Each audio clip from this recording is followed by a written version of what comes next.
If you've had a previous C-section surgery, then does it mean that you will have to opt for a C-section the next time again? Well, the answer is no. You can always try for a vaginal birth after a C-section, which is also called a VBAC or VBAC. So in this video, let us first discuss what is a VBAC, what are the pros and cons of having a VBAC, and I will also tell you 5 tips on how you can prepare yourself to have a VBAC. So stay tuned till the end. Hi, I'm Saranya, the founder of Babypedia. I'm a pregnancy coach and a life coach for mothers. So now first let us look at what is a VBAC or a vaginal birth after a C-section. Generally, till a few years back, the normal saying was once a C-section, always a C-section. This is because the scar that is there, the stitches that were put during a C-section can be delicate. There's a chance of it rupturing and it is a complicated process. So it is always recommended if you've had a C-section, then the next births will also be C-sections. But now the times have changed. You can always opt for a vaginal birth after a C-section. Now, who all can opt for a VBAC? The first thing is you should have a low transverse stitch. Okay, that is very low and it should be a horizontal stitch, not only on the outside, even on the uterus. So to know whether you've gotten a transverse stitch on your uterus, you will have to look at your previous medical records. Your doctor would have mentioned the type of stitch. Okay, so if you have a low transverse stitch, then your chances of a VBAC increases.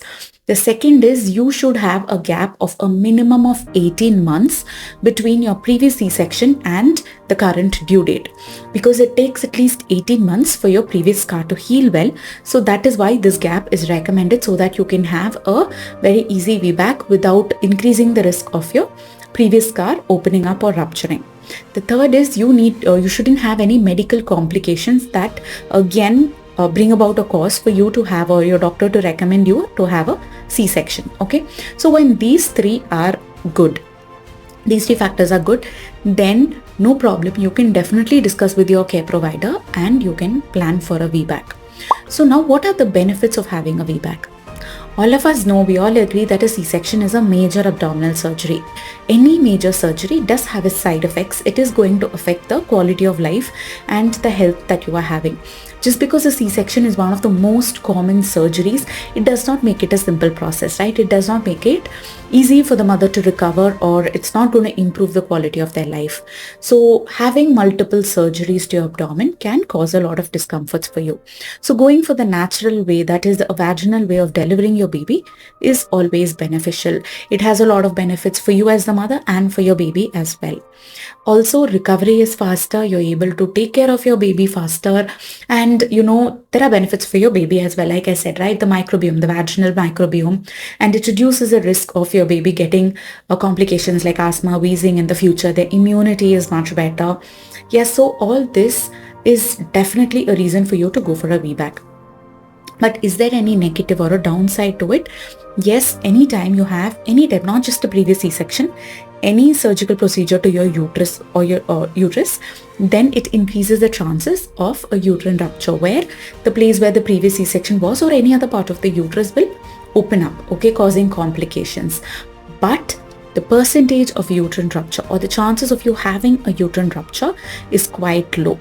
So if you are planning for a VBAC, you will have to discuss with your care provider, check out how your health is, the health of your baby is, and you can definitely, if everything is good, you can definitely plan for a VBAC. Now let's look at 5 tips on how you should prepare for a VBAC so that it is successful. Tip number 1, find a very supportive care provider, a supportive doctor. Okay, because a VBAC is not performed by a lot of medical professionals still, because it needs a little bit of extra monitoring, a little extra care.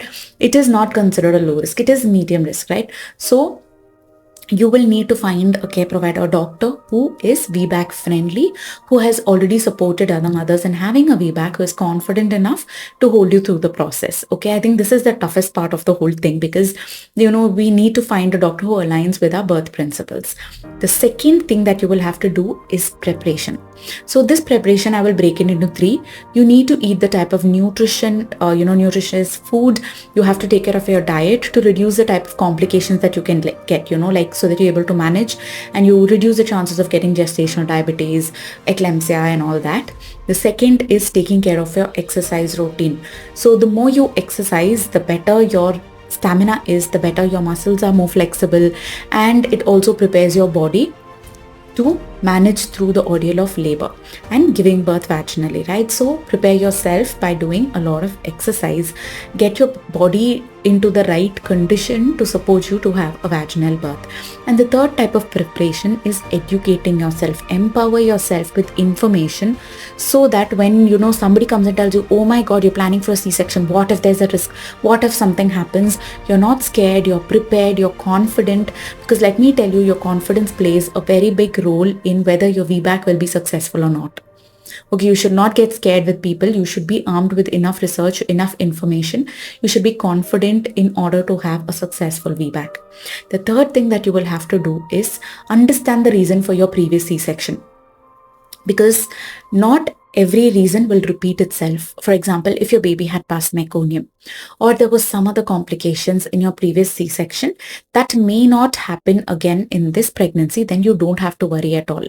Okay, you don't have to worry because each birth is different, each pregnancy is different. In case you had complications like gestational diabetes, a bigger baby or so, then this time you will have to take care of your health to ensure that you are not going to get a repeat of these complications. Okay, so understanding your reason for the previous C-section plays a very important role. The next is your fear around birth. Many times when you've had a C-section, what happens is, especially if you've had, had labor, you had contractions, and then at a particular point, let's say 5 centimeters, 7 centimeters, something happened and you had to go for an emergency C-section. This time, when you're again nearing that, a lot of women may experience fear. They may experience a lot of self-doubt on whether you will be able to cross that stage and have a successful VBAC. So whatever the reason or type of birth you had or whatever the experience was, I want you to go through it, heal yourself, resolve those thoughts and fears around your previous birth so that you can start fresh and prepare yourself mentally, emotionally, physically for this birth. Okay, and finally, talk to other mothers who've had successful VBACs. There's nothing more, there's nothing that will increase your confidence than hearing it from somebody who's experienced it. Even if you're not able to find somebody in your relatives or your friend circle, you can always check online. There are a lot of mothers who share their VBAC stories. So just go type #VBACmom or go to YouTube and search for VBAC experience. And you will start to see a lot of stories of mothers sharing. You can get in touch with them if they are open to talking to you. Talk to them, listen to their experience so that you are well prepared to have your VBAC. So when you are following all these tips, I will definitely give you an assurance that given everything is medically fine, you will have a higher chance of having a successful VBAC. So all the very best. Take care, and I hope this video gave you a lot of information about vaginal birth after C-section. So if you like this video, don't forget to hit the like button, subscribe to the Babypedia channel so that you get more updates about planning a pregnancy, birth, taking care of your newborn baby, early parenting, etc. Don't forget to share this video to another pregnant couple who is planning for a VBAC. Take care. I will see you soon in another interesting video. Till then, this is Saranya. Bye-bye.